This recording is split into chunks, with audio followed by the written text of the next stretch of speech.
Olá a todos, meu nome é Daniel Girardi, eu sou oncologista clínico do Hospital Sírio-Libanês em Brasília e atualmente eu estou fazendo um Clinical Fellowship em tumores geniturinários aqui no National Institutes of Health, no NIH, na cidade de Bethesda, nos Estados Unidos.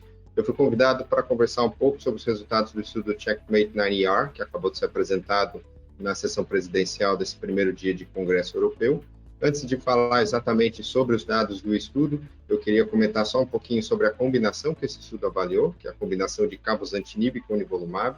Essa combinação ela foi estudada inicialmente aqui dentro do NIH, no grupo que eu estou fazendo parte, que é liderado pela doutora Andrea Apollo, que é a minha mentora. Então, foi identificado que o cabozantinib tem um potencial de modular o microambiente tumoral e que isso poderia, em tese, ter um efeito sinérgico com a imunoterapia. A partir desse dado, foi desenvolvido um estudo de fase 1, aqui dentro do NIH, avaliando duas combinações, a combinação de cabozantinib com nivolumab e a combinação de cabozantinib, nivolumab e ipilimumab. Os dados desse estudo foram publicados recentemente, eu tive a felicidade de fazer parte da análise desses dados e de participar da publicação.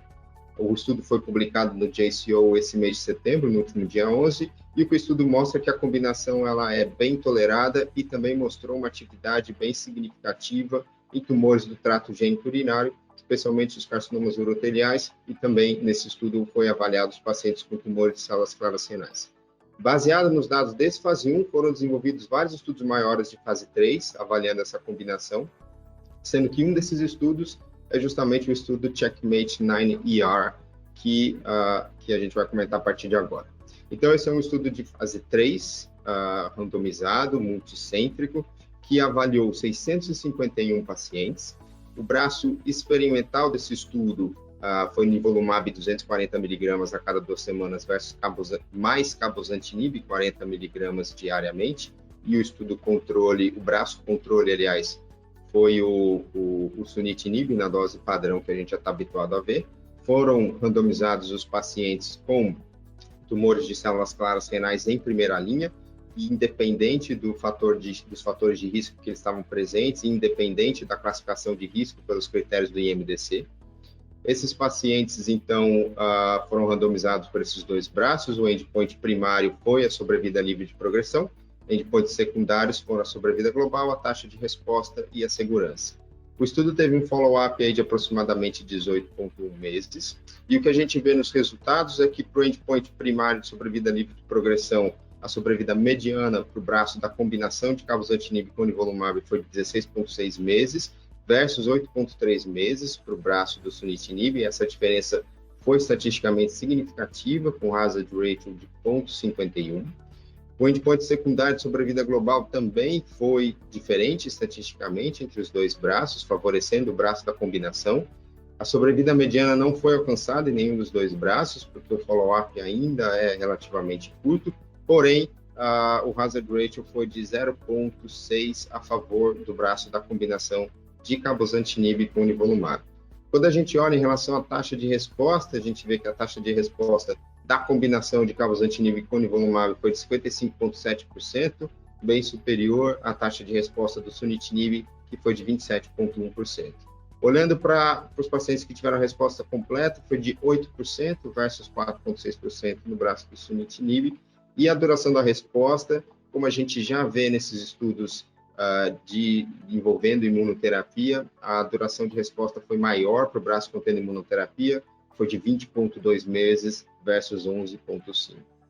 Falando um pouquinho agora em relação à tolerabilidade desse medicamento, a gente vê que a combinação foi relativamente bem tolerada e segura. Os principais efeitos colaterais observados nesse estudo foi diarreia, fadiga, hipertensão, síndrome Mompé e alterações das enzimas hepáticas. Isso é bem consistente com aquilo que a gente observou também no estudo de fase 1.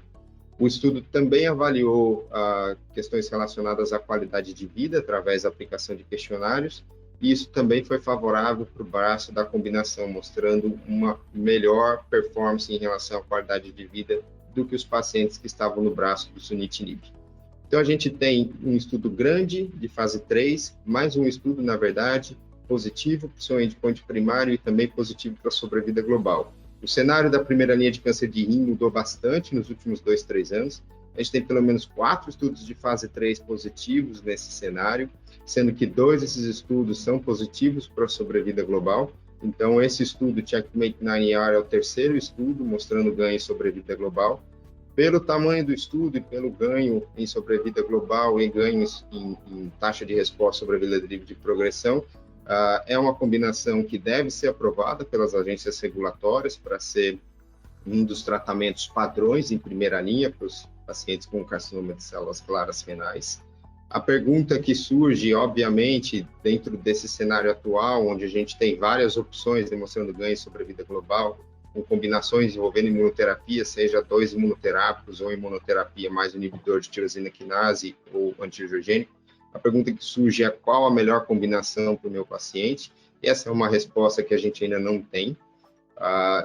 Talvez, né, com os estudos amadurecendo e novos estudos aparecendo, a gente possa clarear um pouquinho mais isso, mas de fato o que a gente tem hoje são 3 boas opções com ganho em sobrevida global. A escolha vai depender um pouco de questões individuais do paciente, e obviamente vai depender de questões regulatórias e de acesso às drogas, e também do perfil de toxicidade, que difere um pouquinho entre essas combinações.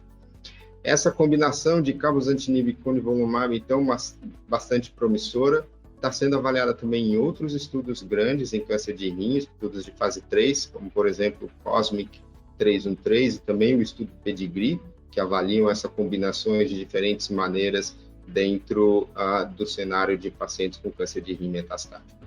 Era isso que eu queria falar. Muito obrigado a todos pela atenção.